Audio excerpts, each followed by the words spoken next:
Scientists were looking at a list of gas clouds when they saw something strange. 5 groups of blue stars that are not quite a galaxy and not a known type of star cluster either. These groups of stars are called blue blobs, and they're located in the Virgo galaxy cluster. Now, the big question is, how did these blue blobs form if they don't have any nearby parent galaxy where they could form?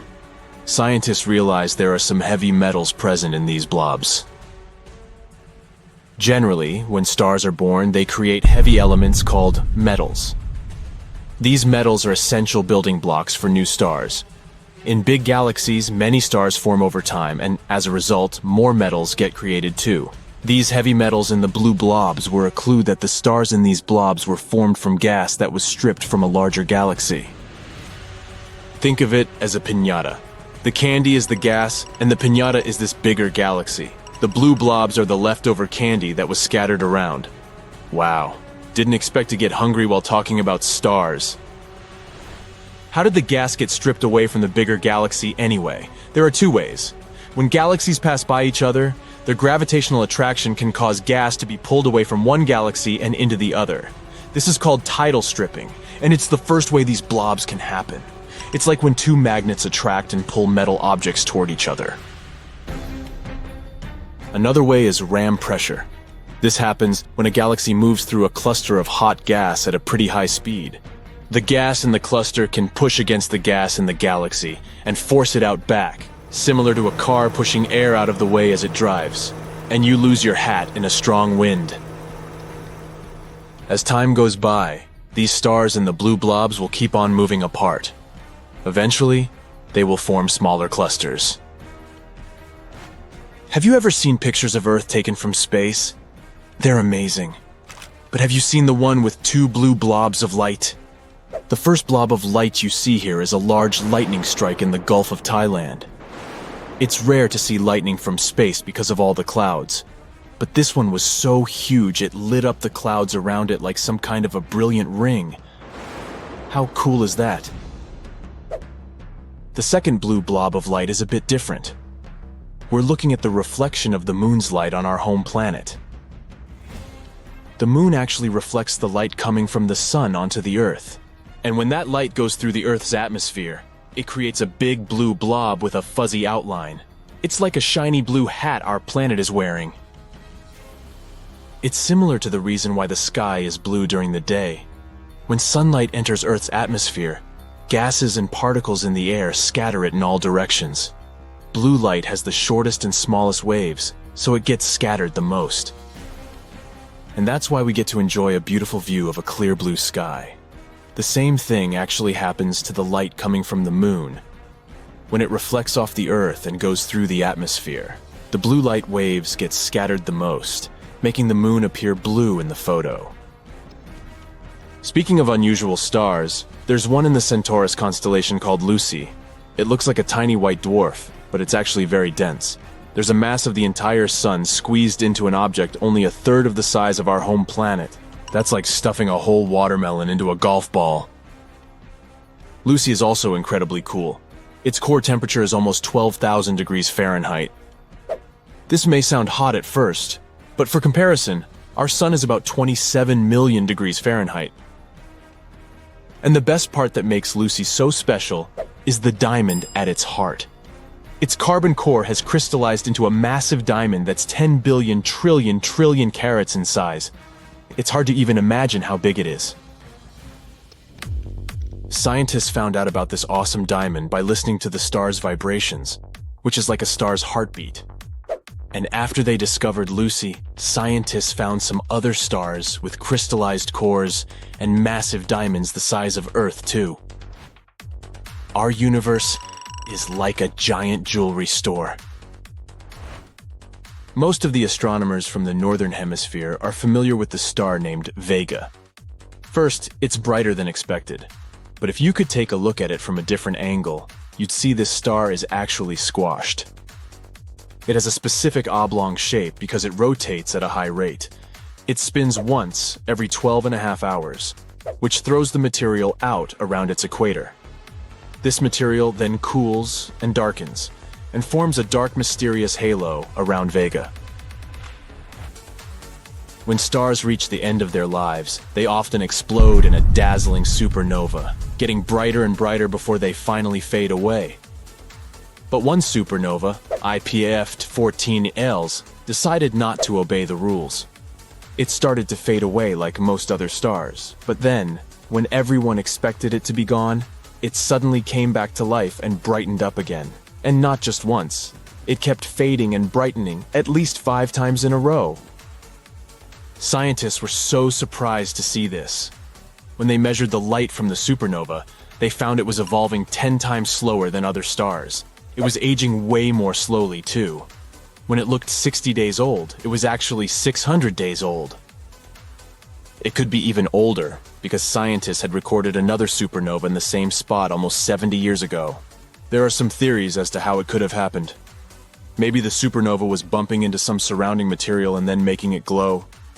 Or maybe it was a giant star that was shedding material all the time to prevent, or at least postpone, its own collapse. At first, it may seem like you're looking at a simple variable star here, my Camelopardalis. But when astronomers looked more closely, they realized it was a pair of stars. The two stars are moving around each other at really high speeds, and their atmospheres are starting to mix because they are so close. People believe this example is the start of a union between two stars. In the end, the two celestial bodies, which already weigh 32 and 38 solar masses each, will join together to make a gigantic one with more than 60 solar masses. Scientists have thought for a long time that this is how super big stars form. They've never really seen it happen. The universe is 13.8 billion years old, and from what we can see, one mysterious star, HD 11402883, could be 14.4 billion years old. Something's not right here. This star has all the chemical signs of a second-generation star, which is a star that formed from gas and dust after the first generation of stars exploded. This star, sometimes called Methuselah's star, is 190 light-years away. Its brightness, distance, and composition help us figure out how old it is, at least 13.2 billion years old. While the age of 14.4 billion years is probably put there as a potential range. Even if it's younger than the universe, or is it? It's still by far the oldest star near us. Let's not forget the one with a tail either. It's called Mira.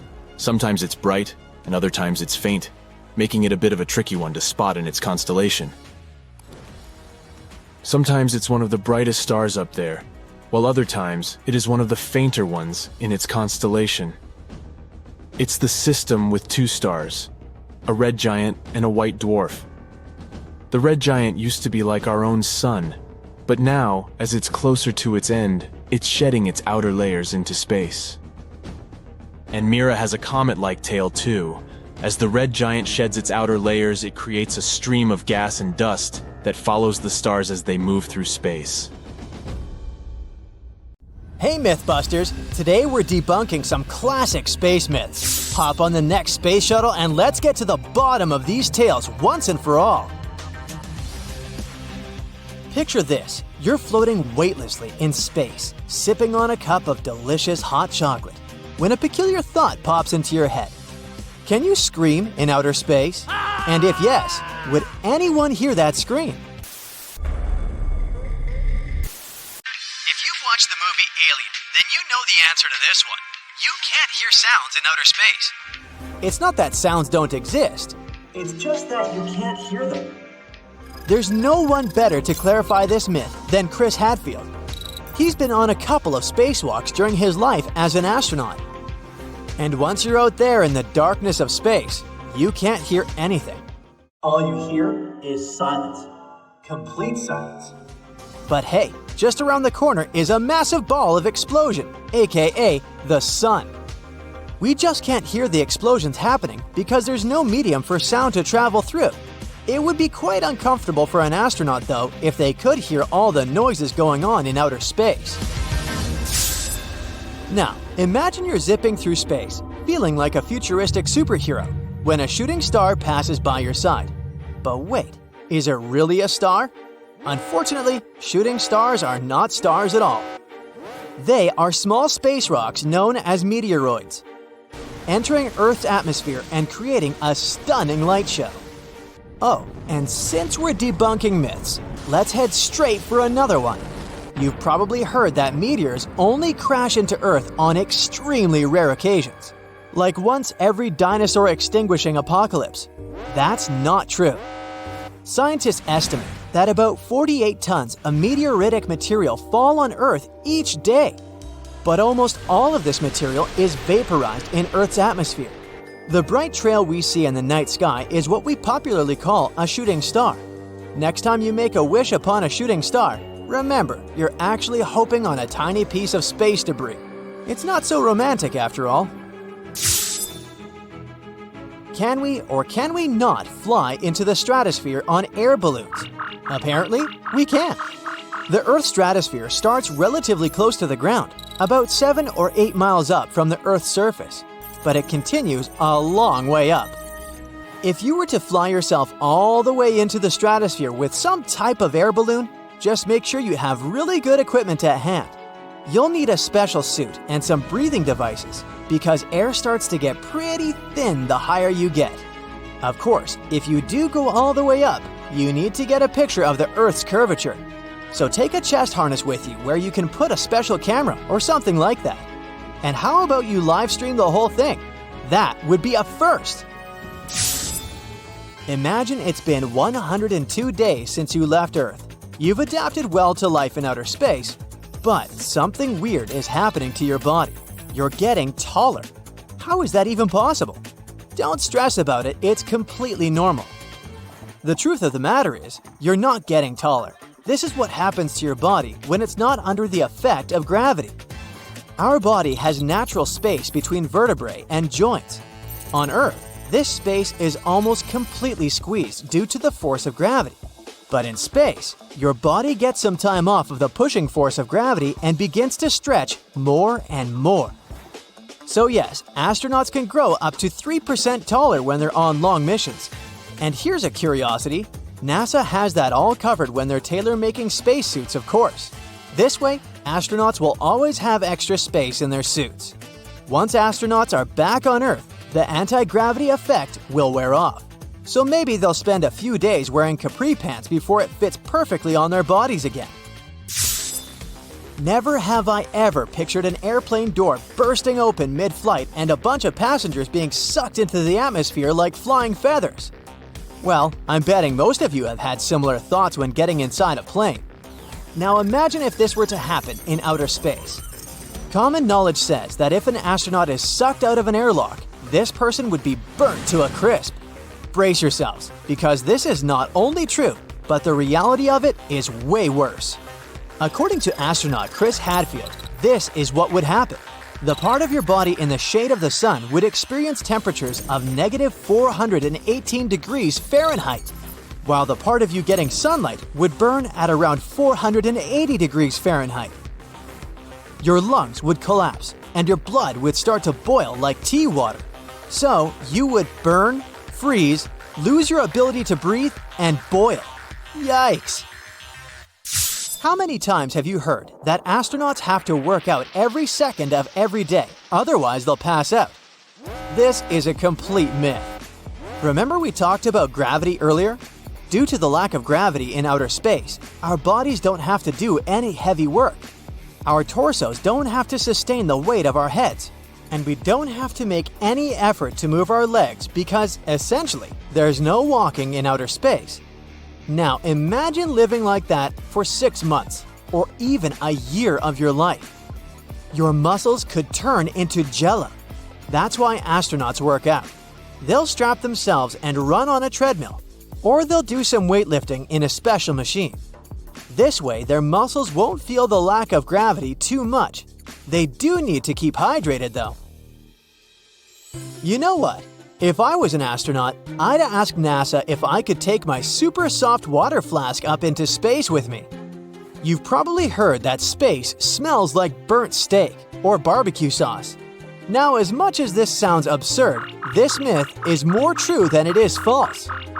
Astronauts obviously can't smell space when they're in it because they can't take off their helmets. They usually smell it once a space vehicle docks and they open up a hatch. Apparently, what causes this smell is the presence of hydrocarbons that float around in space. Who would have thought, huh? Hey, smart people, let me ask you a question. Do you really think that if astronauts fly at the speed of light, they won't age a single second? I knew you'd say no. Let's get a few things straight. First of all, we haven't figured out how to operate vehicles at the speed of light. This would require an immense amount of energy, and we don't have the technology to do that. Second, even if we managed to send a human inside a spacecraft that traveled at the speed of light, this person would still age. They would age differently than the people who remained on Earth, that's a fact, but they would still age. Do you lot really think there's such a thing as immortality? Nah. If you've seen the first Avatar, then you certainly remember that humans only managed to get to Pandora because they traveled in cryosleep. In other words, they froze their bodies, put them in a cryobed, and traveled for years without aging. Yes, this sounds amazing, but we still don't have the technology to do that. Our bodies are mainly made out of water, right? And when you freeze water, it expands. That's why you should never leave soda cans unattended in your freezer. Right now, if we froze a person's body, the water inside of it would expand, harming tissues and organs. So no, we can't cryosleep our way into interstellar travel. Not yet, at least. Here's a crazy thought. What would happen if an astronaut took a drone with him on one of their spacewalks? Unless it's a NASA-designed drone, maybe the thing would freeze and burn like humans would if they went into space without a suit. But hey, a person can dream, can't they? So, astronauts always have a lot of work to do. They deal with breakdowns on the ship, go into outer space to repair something, conduct experiments, keep daily records, report about everything to the center of the Earth, and sometimes meet unknown mysterious things from outer space. Let's see which ones. So, you're alone in a small spaceship. You have our big planet on one side and the boundless black space on the other. You're checking instruments, doing some astronaut things, when you hear a strange knock. Someone or something is knocking on your ship. You realize that this is impossible, but then the knocking repeats. You look out of the porthole window, but don't see anyone. Then you report the incident to the dispatcher on the ground. No one knows what it could be. You've been training your stress tolerance and psyche for many years, but now you're a little nervous. Astronaut Yang Liwei first heard a mysterious knocking sound in 2003 when he was inside a small spacecraft as part of the first Chinese space mission. Yang said the sound was like hitting an iron bucket with a wooden hammer. He also noticed that the knock came neither from the outside of the ship nor from the inside. He couldn't determine its source. When Yang returned to Earth, he tried to reproduce the knock so that experts could discover its nature. But no one managed to find out what it was. A similar story repeated itself with other Chinese astronauts in 2005 and 2008. Yang's colleagues suggested that the ship could make the sound due to the hull's expansion or compression. The temperature inside the ship was very different from the temperature in outer space, and this could cause the metal hull to make a sound similar to a knock. Hey, don't knock it. Another mysterious sound was heard by NASA astronauts on Apollo 10 while orbiting the Moon. It was a strange whistle of unknown origin. One of the astronauts described it as cosmic music. The information about this incident was classified for a long time, but recently NASA has explained the mystery. The whistling sound was just some radio interference. But it doesn't mean there are no creepy sounds in space. NASA has launched many research probes into the boundless depths of space. One probe recorded the sounds of Jupiter, another the sounds of Saturn. The third probe recorded dust particles and small rocks crashing into the ship.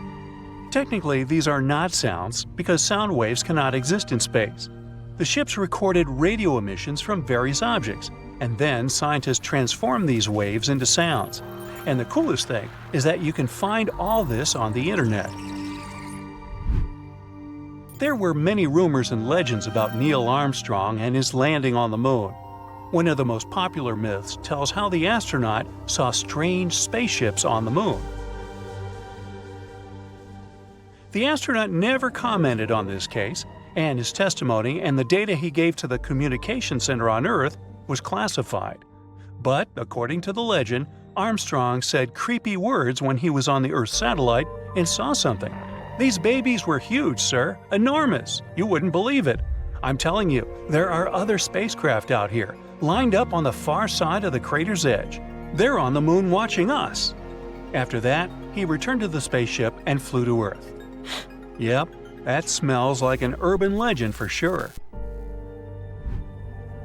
In 2005, the commander of the International Space Station, Leroy Chiao, saw strange lights during a spacewalk. He described them as a set of white lights that rose from Earth and passed through him. His colleagues reported that it could have been an optical illusion caused by many fishing boats with searchlights along the coast of South America. Leroy saw the lights from the boats refracting and passing through his helmet. He doubted this version because he was at an altitude of 230 miles and the boats had to have some pretty powerful lights. But the astronaut was also skeptical about the extraterrestrial origin of these lights. One of the most common mysterious phenomena associated with space is glowing lights, but sometimes people notice something more material. For example, NASA astronaut Story Musgrave saw a tube that was flying in space, moving like a snake. He suggested it was a living creature from another planet or something like that. Of course, no one believed him. People assumed that the astronaut had seen some detached part from the ISS or a piece of space debris, like a hose or a tube. But the astronaut was sure that this tube had been moving like a living organism. However, the version with flying garbage sounds much more legit. During the Apollo 11 mission, astronauts reported strange light flashes in their eyes. The members of the Apollo 12 and 13 teams saw the same thing. The strangest thing was that they saw these flashes even with their eyes closed. After that, many astronauts reported seeing bright lights. They saw flashes before going to bed and in dark rooms. Some of them were bright, and some were dim and had different colors. During spacewalks, they repeated every few minutes. Scientists conducted experiments on Earth to figure out the nature of this strange phenomenon. As a result, NASA concluded that the astronauts had seen cosmic rays of an unknown nature. Researchers suggested that the particles of these rays directly affected the receptors of the retina. The astronauts' optic nerves felt the radiation, and their brains reacted to it with light flashes. During the Gemini 4 space mission, astronaut James McDivitt saw a strange geometric object in space, similar to a tin can with a pencil sticking out of it. As soon as the media found out about it, newspapers started claiming that James had seen a ship of another civilization. Then, a few years later, the astronaut refuted this theory. He saw some photos taken inside the ship and noticed the same tin can on it. It turned out that this was the reflection of some bolts in the window pane. By the way, this was one of the many times astronauts confused the details of the ship with some weird space stuff. In 1962, astronaut John Glenn was inside the Friendship 7 spacecraft when he noticed some strange things outside. They looked like tiny glowing fireflies. Glenn immediately reported this to NASA's command post. The dispatchers didn't know how to comment on this message, so the nature of the cosmic fireflies remains unsolved. But then, almost a year later, astronomers found out what it had been. At first, they thought the fireflies were pieces of metal torn off some part of the ship. But then they realized the glowing lights were droplets of frozen liquid that shifted and cracked in outer space. One of the strangest cases in the history of early space travel occurred during the mission of the Gemini 6 spacecraft on December 16, 1965. There were two astronauts, Wally Schirra and Tom Stafford, on board. They were preparing to return to Earth, but saw something strange in outer space. Wally contacted the Mission Control Center and reported he was observing an unknown object similar to a satellite. It was moving from north to south, somewhere in the polar orbit of the planet. The object was approaching them, and the astronauts could see the details. It was an unknown spaceship with a pilot dressed in a red suit. Wally heard through the radio that voices in the command center became tense. No one knew what it was and how to react to the unknown ship. Then, at that moment, they began to hear what sounded like music. Somehow, the song Jingle Bells started playing on the radio. Wally Schirra performed it on the harmonica, and the command center realized this was all a hoax. Schirra and Stafford cooked up this Christmas gag a few weeks before the flight. They wanted to cheer up their colleagues on Earth by saying they had seen Santa Claus in a spaceship. When Schirra finished the song, the guys from Earth relaxed and said it was too much. It's still one of the most famous jokes astronauts have ever played. You'll recognize him thanks to his famous self-portraits. The rest of his paintings are equally as popular, even though he wasn't a celebrated artist during his lifetime. But he's probably most famous for the fact that, at one point, he began to dislike his left ear, and things got out of hand. Let's look at some of the most fascinating facts about Vincent van Gogh, the man behind some of the most impressive paintings in history. Van Gogh actually started painting when he was 27 years old, which is pretty old in comparison to some prodigy artists. He also taught himself how to use a paintbrush. His first paintings were not as bright and colorful as the ones most people remember. When he first started his artistic work, he used a limited range of colors and painted some of the most difficult parts of life. Many of his early paintings showed people struggling with poverty.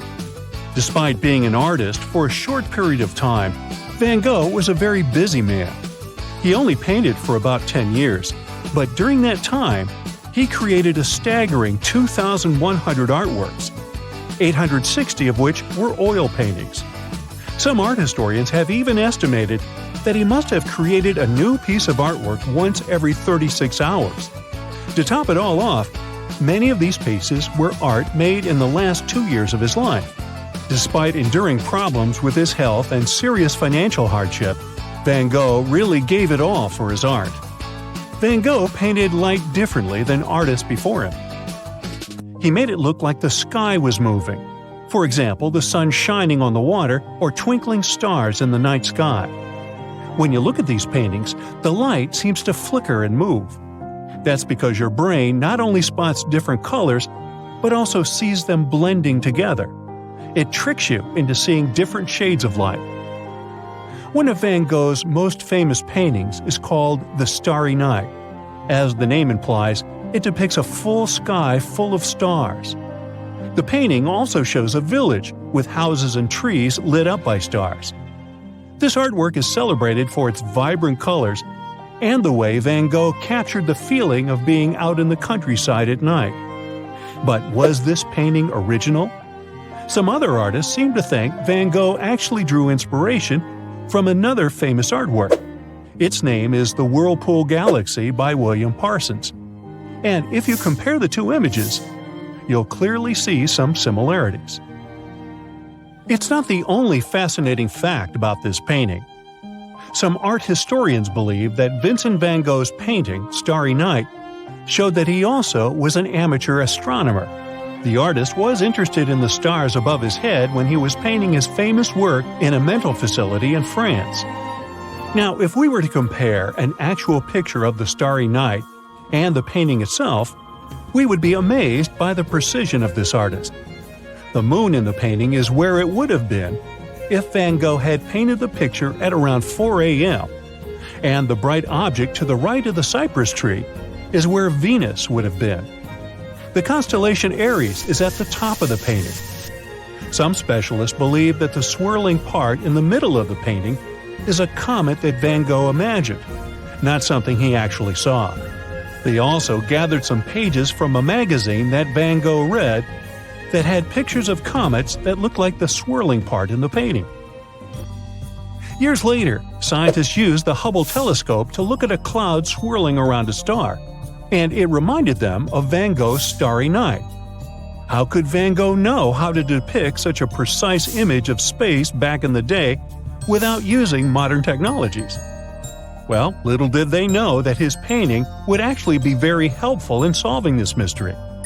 They decided to study the artist's paintings more closely, and were astonished. Van Gogh's art looks as if it were painted using a pretty modern telescope, though there's obviously no chance of that ever happening. He was able to accurately depict what fluids looked like in space without having any knowledge of modern physics and astronomy. Other specialists were interested in studying Van Gogh's paintings because of the swirling patterns in them. They believe they look like a spiral galaxy, which people first discovered some 40 years before Van Gogh painted most of his pieces. These specialists were then set to find out if Van Gogh had known about spiral galaxies, but they couldn't find any proof. However, their best guess was that Van Gogh had known about the phenomenon and tried to include it in his art. Many people have heard the story of Vincent van Gogh, getting rid of his own left ear.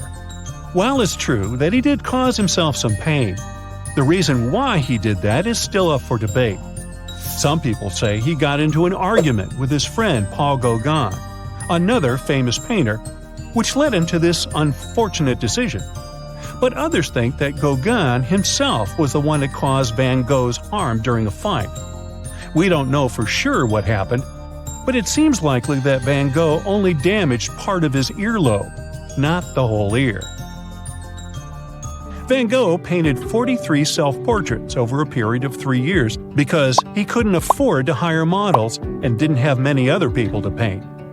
In these self-portraits, he often looks unkempt and has such features as sunken eyes, a weak jaw, and missing teeth.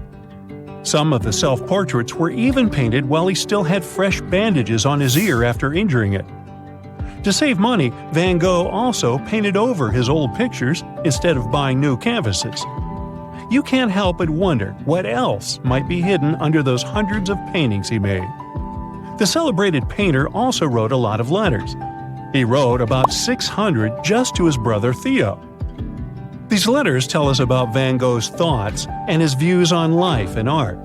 Theo kept all of the letters from his brother, but Van Gogh had just a few from Theo. After they both had passed away, Johanna, Theo's wife, collected and edited the letters. They were published in 1914. Van Gogh also wrote to other people, like his friend Paul Gauguin and Émile Bernard. These letters are a good way to learn about his life and understand his views of the world. Many of Vincent van Gogh's paintings were lost because people who had them thought they were not worth keeping. It is said that even his own mother threw away some of his paintings. After his passing, most of Van Gogh's paintings went to his brother Theo. Sadly, he too passed away just a half a year after his brother. Thankfully, Theo's wife, Johanna, inherited the paintings. She is credited for showing these pieces to the world. Johanna and Theo had been married for a short time before she became a widow in 1891. She had to take care of herself and her young son on her own. She also had to figure out what to do with all the paintings that Theo had left her. Theo wanted people to know about his brother's work, and Johanna wanted to honor her husband's memory by making this happen. To do this, she moved to Bussum in the Netherlands, where she started a guest house. There, she met many writers and artists who helped her learn more about the world of art. In 1905, Van Gogh's sister-in-law organized a big exposition of the painter's art at a museum in Amsterdam. Over 480 pieces were shown. After the show, the value of Vincent's art increased quickly. A painting called Portrait of Dr. Cachet was sold for more money than any other Van Gogh painting. This happened back in 1990 at an auction house, and the price was $83 million. This was the highest amount of money ever paid for a painting. If you adjust for inflation, it would be worth about $180 million now. Now, as a child, weren't you taught not to play with your food? Well, apparently these astronauts weren't. Floating Jell-O cubes across the cabin while in zero-G is a lot of fun, but it is also a sign of a potential problem called space euphoria. No one ever considered that extreme happiness in space could become a severe problem, but it can become a serious problem, and that's no kidding. For many years, space euphoria went undetected, although it was right there, front and center for all to see. When Apollo 14 astronaut Alan Shepard smuggled golf balls onto the moon and tried to create a tiny moon for the moon by attempting to hit a golf ball into orbit around the moon, everyone thought it was funny. Apollo 16 astronaut Charles Duke thought it would be funny if he tried to compete with the 1972 Olympic athletes back on Earth. He attempted to outjump the Olympic athletes to benefit from the 1/6 gravity on the moon. Duke jumped so high that he rotated onto his back and fell crashing onto the life support system in his backpack. It could have been a fatal fall if the bag had cracked. Duke's commander, John Young, said, "That's not funny," and it sure wasn't. Yet, when Apollo 17 astronauts began dancing and singing children's nursery songs while collecting rock samples, everyone still thought it was cute. Space euphoria again went unnoticed. As early as 1965, when Ed White became the first American to walk in space on a tethered spacewalk, his space euphoria became evident. He stayed out much longer than was necessary to test his mobility with the very first jetpack, or MMU as it was called, officially the Manned Maneuvering Unit. In his own words, "I'm not coming back. This is fun." Finally, when ordered to return to his Gemini spacecraft, Ed White said it was the saddest day of my life. Obviously, something sinister is at work with space euphoria. Weightlessness, combined with the view of Earth passing below, creates an exhilaration that overcomes all sense of duty. It is the great danger of space euphoria. Now, in hindsight, the effects of space euphoria could be seen when Apollo 17 astronauts drove the lunar rover on the moon.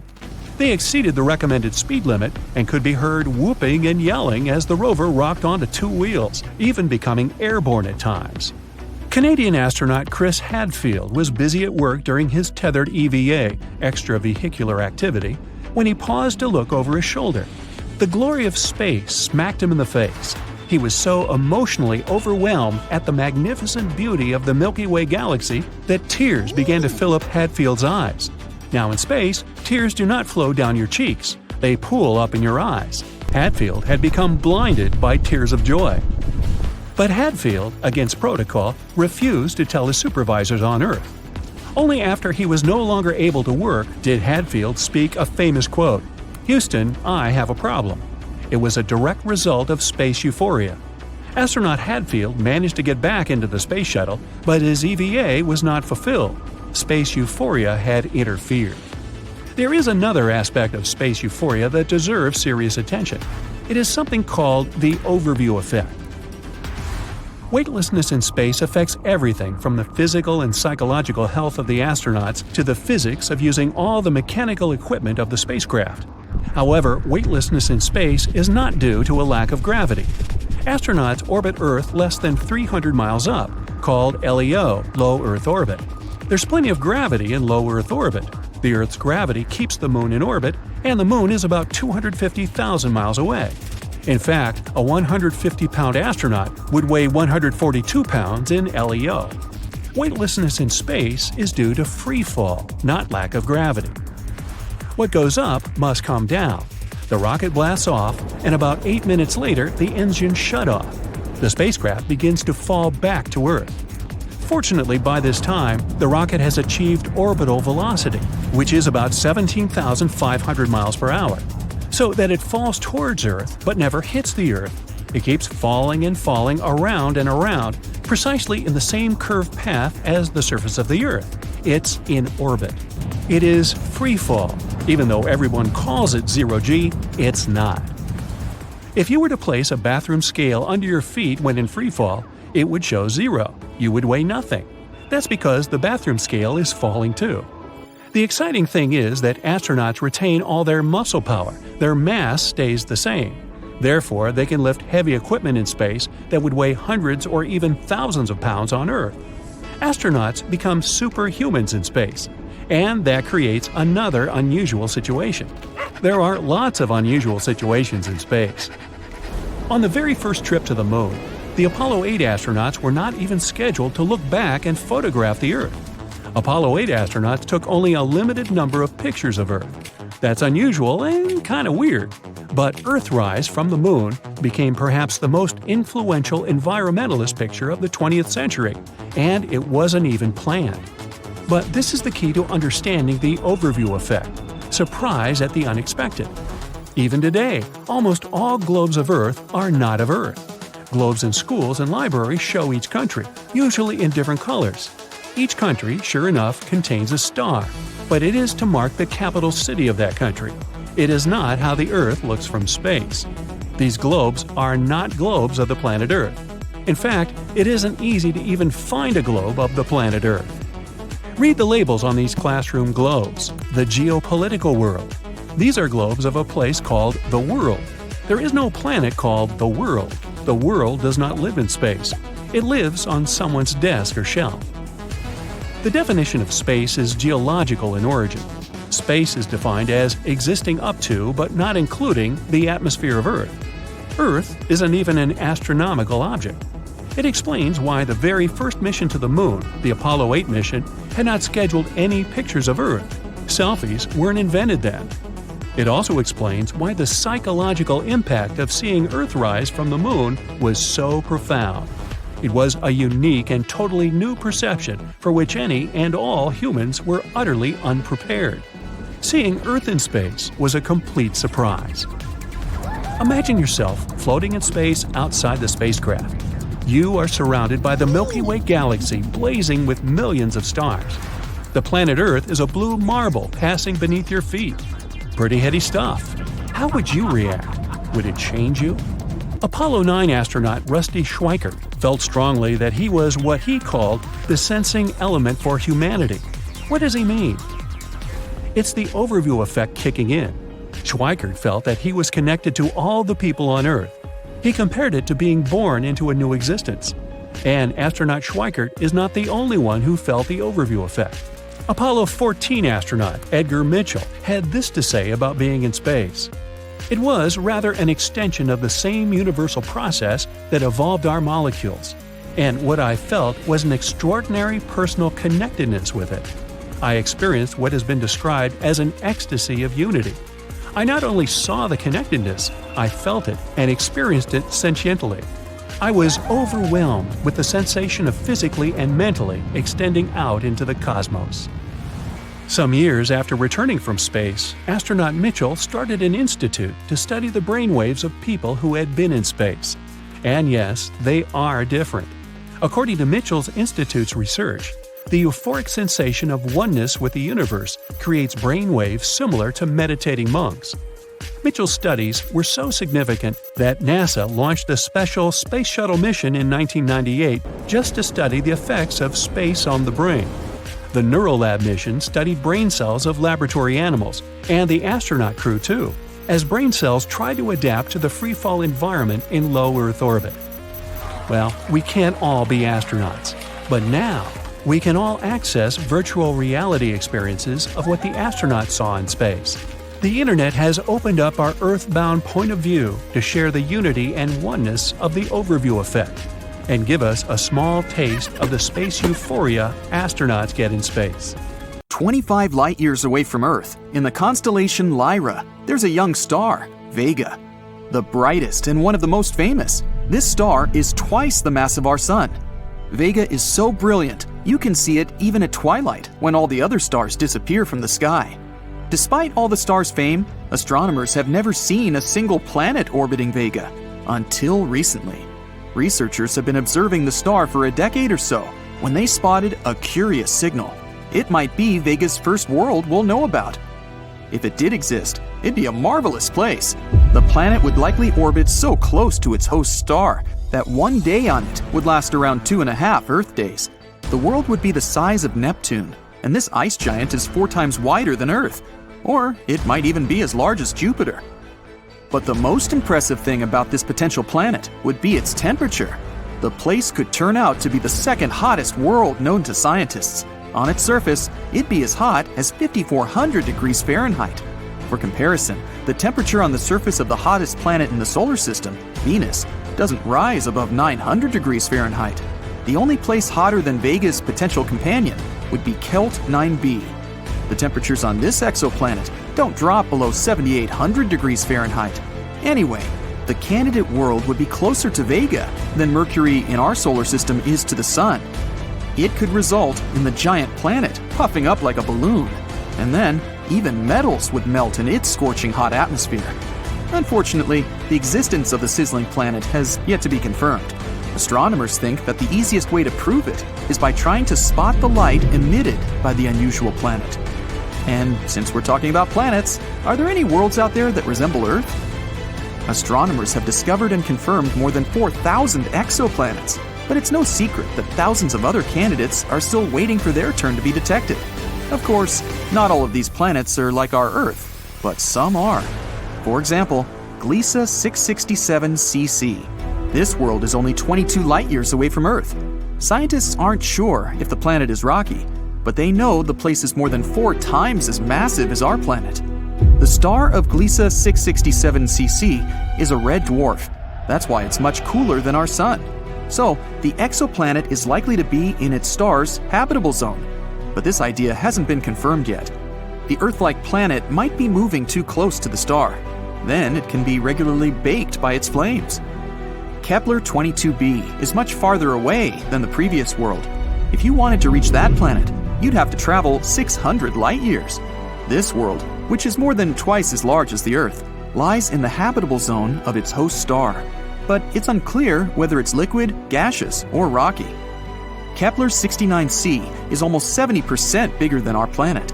It's also very, very far away, 2,700 light-years. It'd take you 54 million years to travel the distance that great in a modern spacecraft.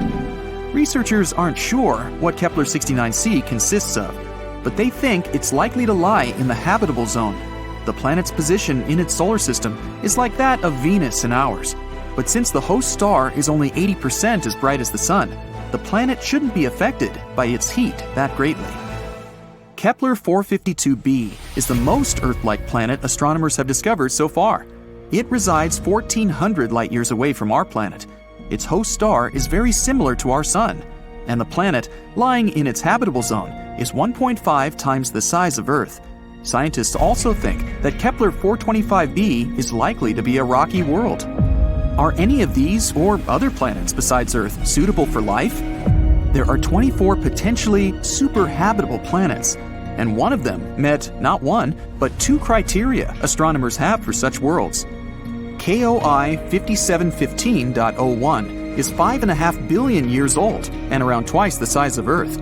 It orbits an orange dwarf a bit less than 3,000 light-years away from our planet. Its surface temperature might be 4 degrees Fahrenheit cooler than that of Earth. But since the planet's atmosphere might have more heat-trapping gases, the place is likely to be super-habitable. Another potential super-habitable planet is KOI 5554.01. This world is a bit older than our planet, 6.5 billion years against our 4.5 billion. The exoplanet's size is likely to be the same as Earth's. The planet orbits its host star, a yellow dwarf, and the average temperature on its surface is 80 degrees Fahrenheit. What planets are visible from Earth? Mercury is the nearest to the Sun in our solar system, but since this planet is so close to the star, you can only see it just after sunrise, in the early morning, and at dusk. From up close, the place looks a bit like the good old moon.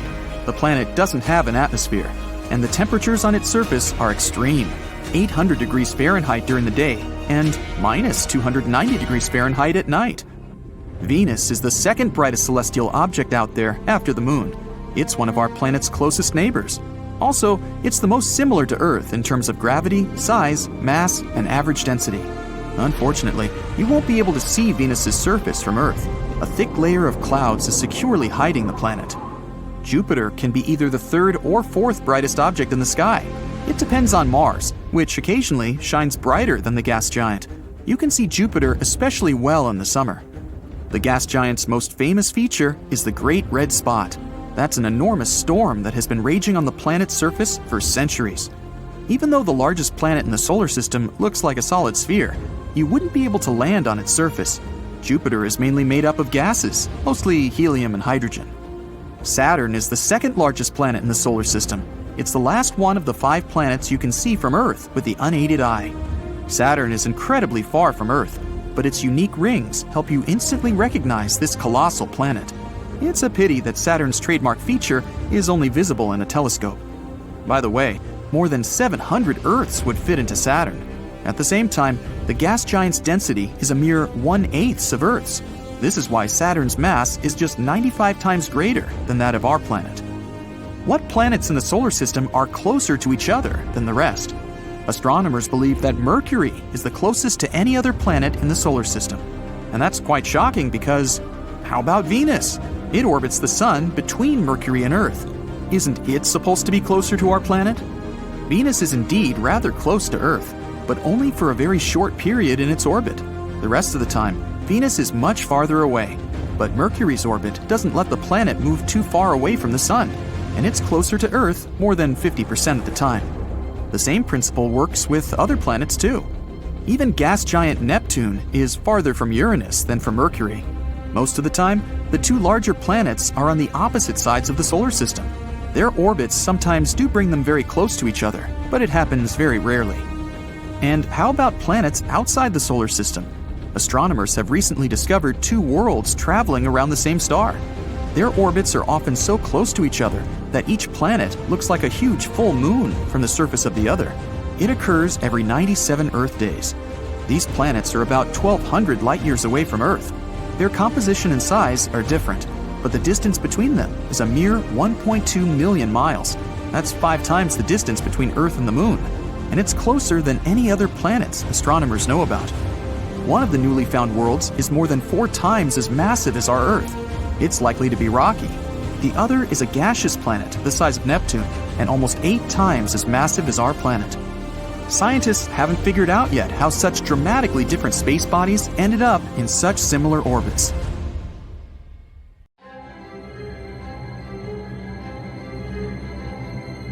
To see one of the most significant astronomical events of all time, we go to South America. In the Atacama Desert, Chile, we find the most advanced technology for space observation. Here, the Royal Astronomical Community members watched for 6 months as a black hole simply absorbed a massive star. By the way, these are the same scientists who proved that in the center of our Milky Way galaxy is a supermassive black hole, and even took a photo of it. For the first time in history, this incredible event happened very close to Earth.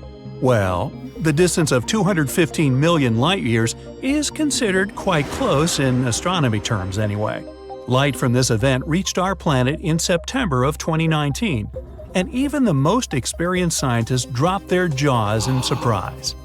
Imagine a star the size of our Sun, about 860,000 miles wide. Such stars have enough weight to create a strong gravitational field holding many planets in their orbit. And now, let's place a giant black hole next to it. The hole is absolutely black, shaped like a disk, and weighs 1 billion times more than this star.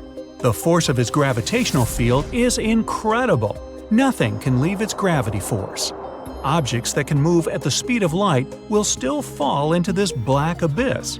Even light itself cannot escape its boundaries. As soon as a star enters the gravitational field of a black hole, it has no chance. At first, it tries to resist the pull of the black hole. Still, the star's outer layers begin to stretch toward the black hole, just like spaghetti. This is due to a powerful force of attraction. If you had the opportunity to extend your hand toward the black hole, you would see your fingers begin to stretch and elongate. This is because the force of attraction increases with every inch. Therefore, it acts stronger on your fingers than on your arm. That's why this process of pulling objects into a black hole is called spaghettification. The first thing to be sucked into the black hole is the star's crown. This is the outer shell of the star, which consists of hot plasma. You may notice how the star begins to shrink in size. This is because that plasma makes up most of the visible sun. When this hot plasma spaghetti reaches the black hole, it may appear to remain on the disk's edge and continue to orbit the black hole. But in fact, there is no turning back anymore. the star's particles have already hit the event horizon of the dark abyss. The gravitational field of a black hole bends light around its edges, so the event horizon looks a bit like a croissant for the observer. Boy, lots of food metaphors here. I'm getting hungry. You may also notice a kind of chaos in this ring, as if some light particles are moving in one direction and others in another. This happens because of a mirror effect. But you can be sure that whatever reaches the event horizon will, sooner or later, be pulled into the singularity, or the black pearl of the black hole. Another illusion you spot is the star particles in the event horizon moving slower. The truth is that supermassive objects like a black hole curve space-time around them, and the more massive the object, the slower time flows near it.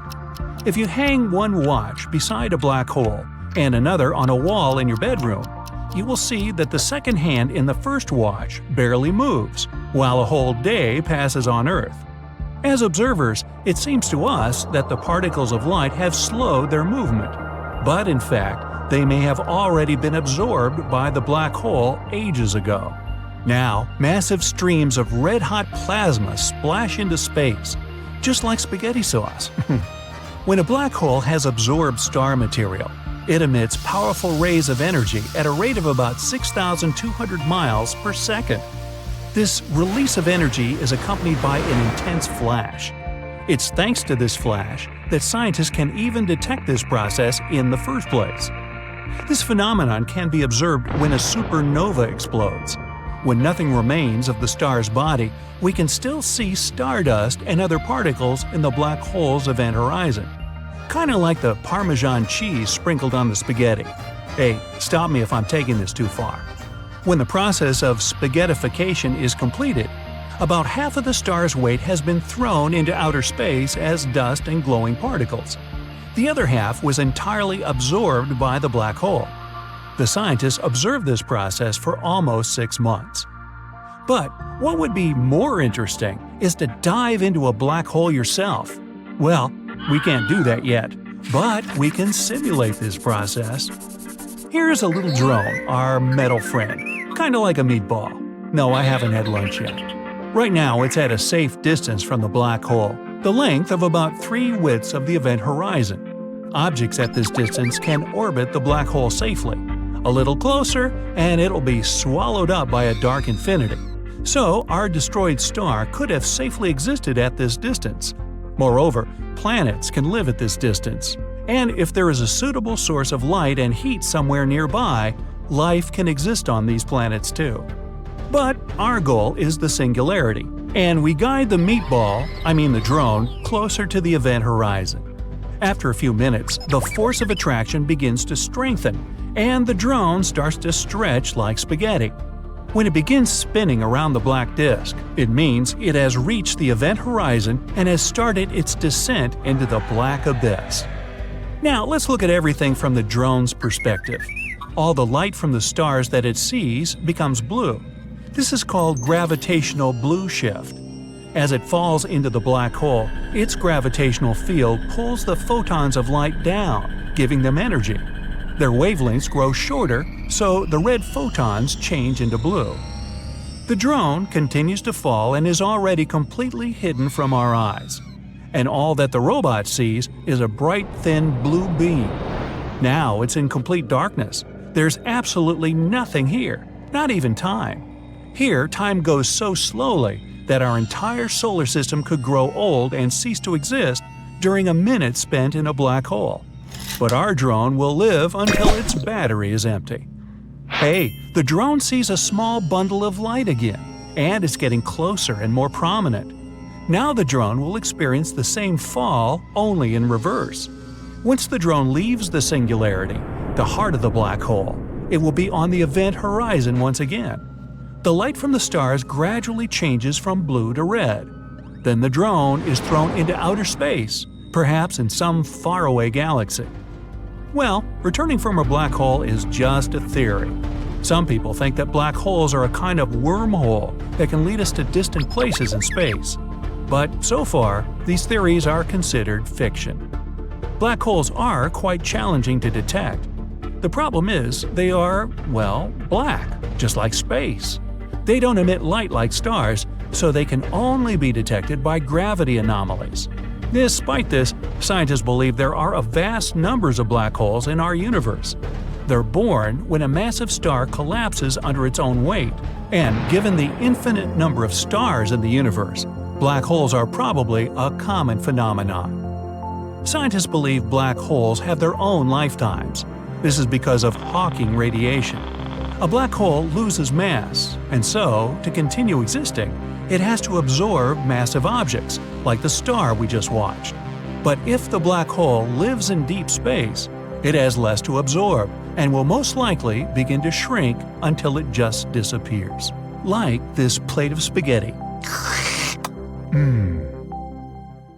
On July 23, 2024, Europe's Solar Orbiter spacecraft observed a super-powerful solar flare erupting from the far side of the Sun. This flare wasn't the most extreme ever recorded, but still, we got extremely lucky this time not to get fried by it. Such solar flares often cause long-lived, raging radiation storms, and if such a storm moves in the direction of Earth, it can lead to worldwide blackouts. Before we go deeper into details of that potentially disastrous solar flare, we need to figure out what exactly this solar phenomenon is. Solar flares occur because the magnetic fields in the atmosphere of our star are moving non-stop. When the Sun is approaching its solar maxima, and that's the most active period of its 11-year-long cycle, which is, by the way, exactly what's happening now, its magnetic fields get more and more tangled, making our star look like an enormous ball of tangled rubber bands. They loop around, cross over one another, cut one another off, and then reconnect. Ever seen iron filings sprinkled on a bar magnet? These filings line up along the magnetic lines of force. Like that, the hot plasma on the surface of the Sun is at the mercy of the magnetic lines of force. Sometimes, when the magnetic fields interact with each other, some plasma gets disconnected from the fields, and its particles accelerate to immense speeds and send powerful radiation to space. That's what a solar flare is. Other times, our star throws off massive amounts of matter. Those events are coronal mass ejections, CMEs. Just one CME can contain as much as 20 billion tons of material. If that material were rock, it would create a mountain about 2.75 miles across and almost a half a mile tall. The ejected material often travels at a speed of over 1 million miles per hour. Solar flares and CMEs are the most powerful explosions in the solar system, releasing unimaginable amounts of energy. Solar flares have their own classification according to their strength. The smallest and weakened ones are A and B class. Then there are C and M class solar flares, and the strongest are X class flares. A number from 1 to 9, and in some cases a larger one, accompanies each letter. That's similar to the Richter scale for earthquakes. A and B class flares are too weak to affect our planet. As for C class flares, they may have small, noticeable consequences. M-class flares can cause short radio blackouts at the poles and weak radiation storms that can still harm astronauts. But the most dangerous of them all are X-class flares.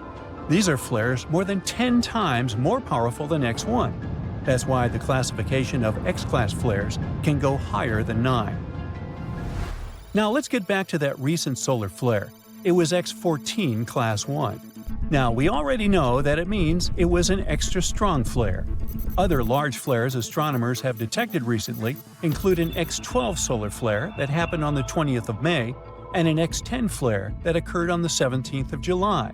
All of them have come from the backside of the Sun.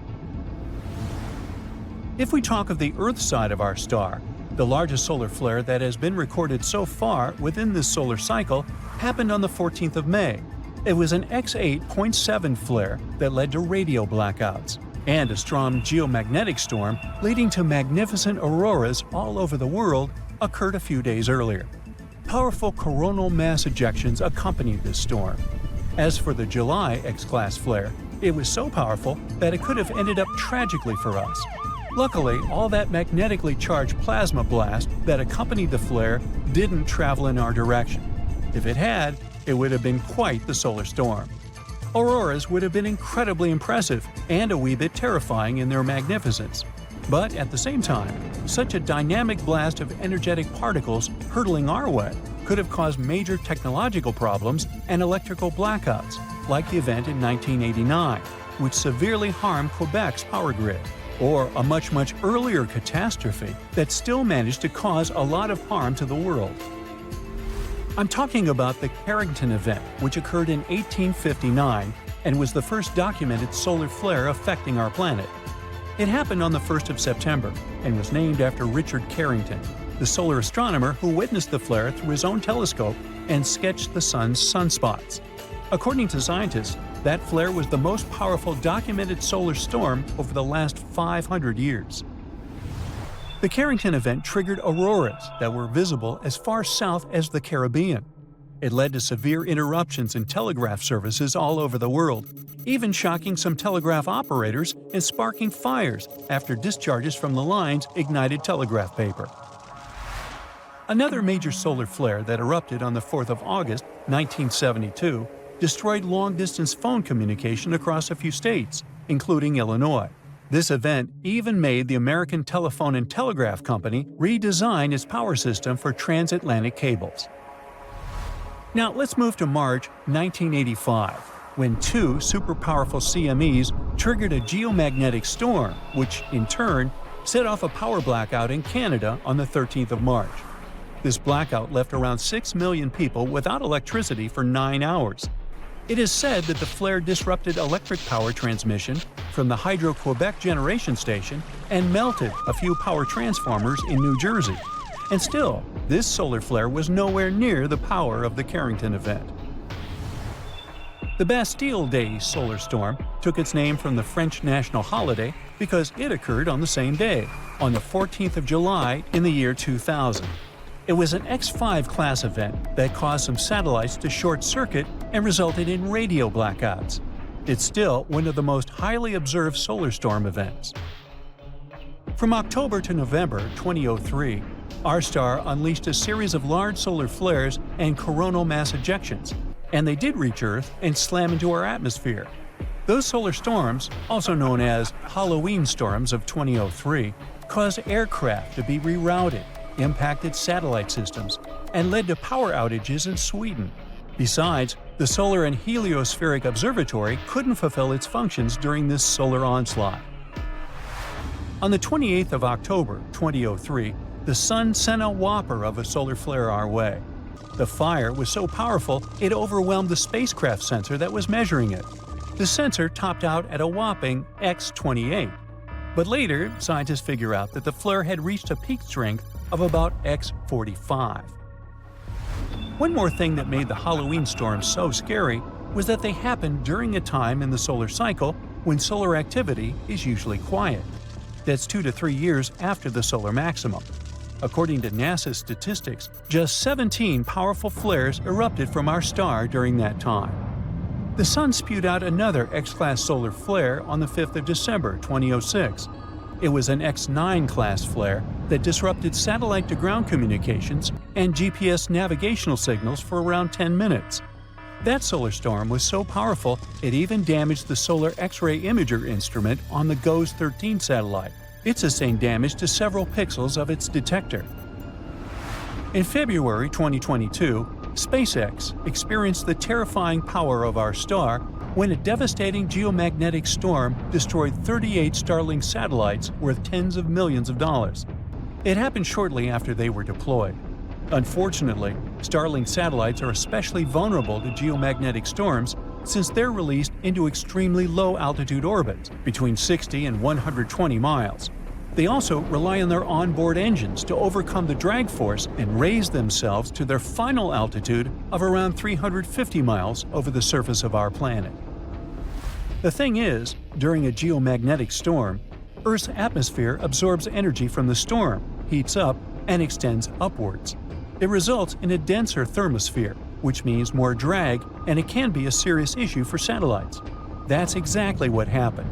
The batch of newly released Starlink satellites didn't manage to overcome the increased drag and started to fall back, eventually burning up in the atmosphere.